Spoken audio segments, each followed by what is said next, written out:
25. marta pēcpusdienā Valsts ugunsdzēsības un glābšanas dienests saņēmis informāciju, ka Ķekavas novada mežā atrastas vairākas mucas ar nezināmas izcelsmes vielu. Vēlāk noskaidrojās, ka mucās atradies organiskas izcelsmes šķīdinātājs. Noplūde no mucām nav konstatēta, vaininiekus atrast pagaidām nav izdevies un gadījums atstāts pašvaldības, policijas un vides dienesta pārziņā.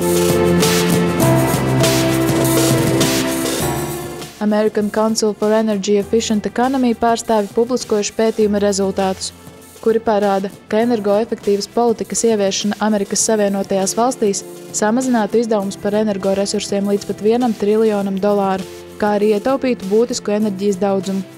Vērienīgu politikas izmaiņu ieviešana gan prasītu prāvus līdzekļus, taču tie ilgtermiņā atmaksātos ar uzviju. Latvijas biomasas asociācijas Latbio valdes loceklis Didis Palejs atzinis, ka Latvijā ir milzīgs koksnes biomasas potenciāls, kas varētu valsti nodrošināt ar visu enerģijas ražošanai nepieciešamo daudzumu, kā arī padarīt Latvijas energonozari videi draudzīgāku. Biomasas joma Latvijā ir mazatīstīta. Koksnes atlikuma izmantošanas attīstību bremzē galvenokārt neskaidrā likumdošana un speciālistu, investīciju, kā arī sabiedrības zināšanu trūkums. Uz nākotnes izredzēm Palejs raugās pozitīvi, uzsverot, ka vērojams nozares popularitātes pieaugums.